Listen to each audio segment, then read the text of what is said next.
Our next speaker, I would say 3 months ago I didn't know him from Adam.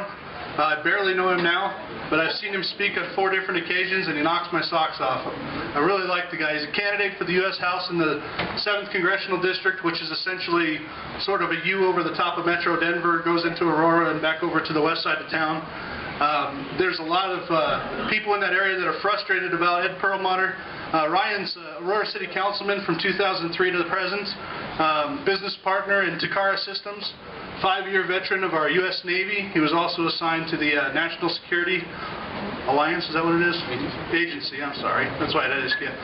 Helped Aurora balance the budget and also helped facilitate the $4.2 billion relocation at Fitzsimmons. And for those of you that have been out there, that's an incredible project that they got out there at Children's Hospital. And he's also a founding member of the High Point Academy. But probably my favorite thing about Ryan when I watch him speak is that race is so competitive. There's probably 4 or 5 Republicans that are in it versus Perlmutter. But Ryan is so passionate, and I think he cares so much about our Constitution and our founding principles. He just fires me up, so please welcome Ryan Frazier. Thank you, Chris. I appreciate it. How you folks doing? Are you excited about 2010? Yeah. I'm excited as well, but I think as Mr. Swam said, we got to work for it. We got to work for it. We can't take it for granted. I want to thank the organizers of this fine event, bringing so many good folks here today. I'm glad all of you turned out.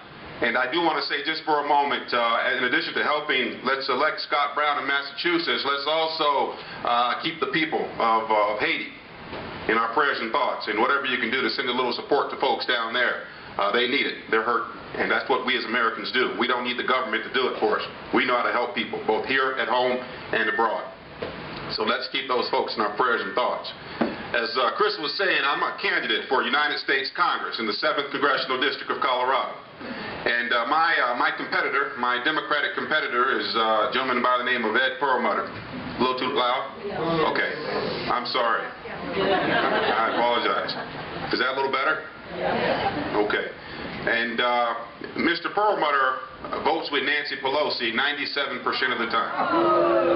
I want to say that again. 97% of the time. Ed Perlmutter votes with Nancy Pelosi. And he doesn't apologize for it. Now, folks, I've been married 12 years. I don't even agree with my wife nearly that much.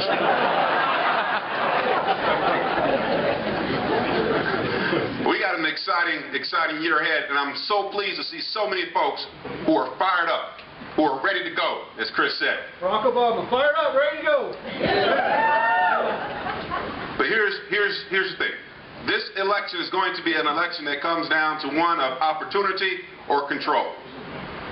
Opportunity or control. See, what we have coming from the democratically controlled Congress and President Obama is one of seeking to control through regulation and policy. Take the health care issue. Now, for all the talk about reducing costs and increasing accessibility to more Americans, even the Obama administration is now admitting that this health care proposal will do very little to actually control costs. In fact, we're seeing from the data that's been provided to us that it will increase costs for those of us who pay taxes. That's the truth. But they also have legislation or provisions in the legislation that says you will be required to buy health insurance. Now, this is pretty unconstitutional. I mean, last time I read the Constitution, which in fact was on the way over, maybe make sure I double check my facts. The 10th Amendment says those powers not enumerated to the federal government are left to the people, the states and the people thereof.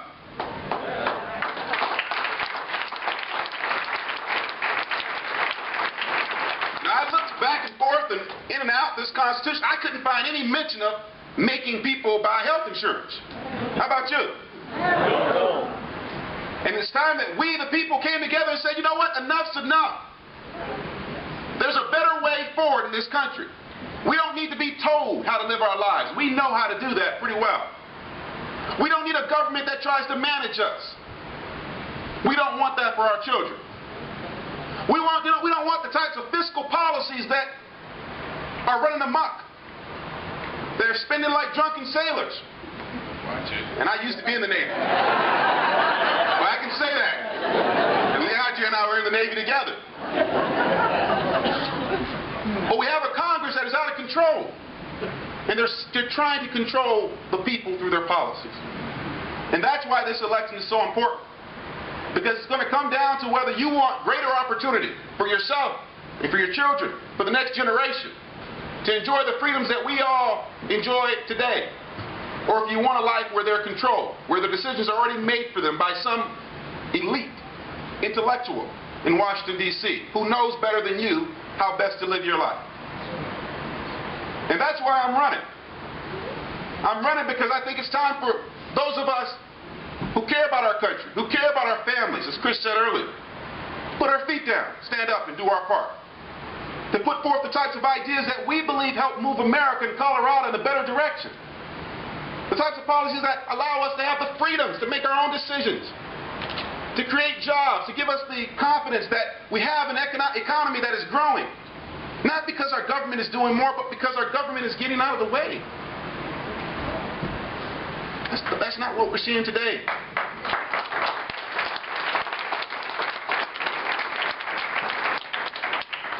It's time to move America in a better direction. And those of you in this room are absolutely critical to that effort. You know, I'm going to get up here and I'm going to say my say. And I'm going to campaign, I'm going to work hard to win it, but I can't win without folks like yourselves who are going to bat in your communities, your neighborhoods, with your family and friends. We can't do it without you. It's time that the people, you all, us, stood up together and said that there's a better way. You know, we're not asking for much, are we? I mean, it's pretty simple. We just want, keep our taxes low. Sure, build the roads and water systems. But protect our rights, uphold the Constitution, and defend our country.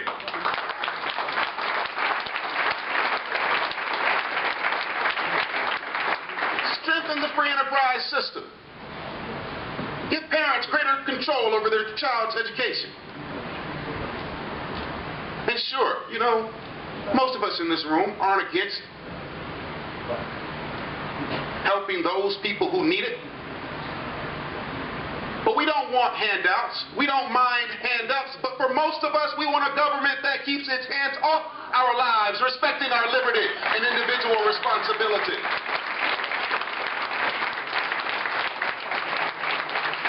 I don't think that's too much to ask. That's why I'm running for United States Congress in the 7th Congressional District of Colorado.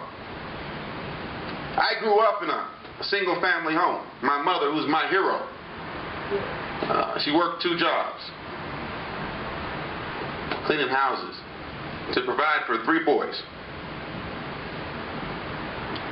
And she taught my brothers and I to have faith, to do what's right, to go out there and make a life for ourselves.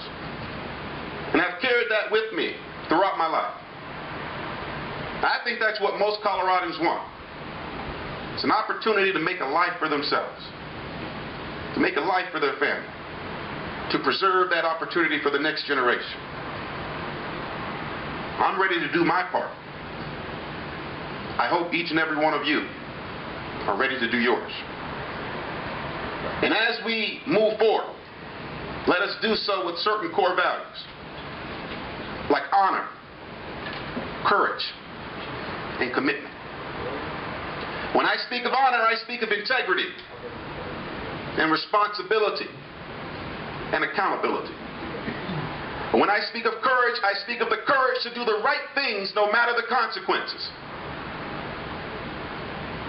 And when I speak of commitment, I speak of the dedication, the determination, and the persistence it will take to move Colorado and America in a freer, more prosperous direction for the next generation of our country. Thank you, and God bless.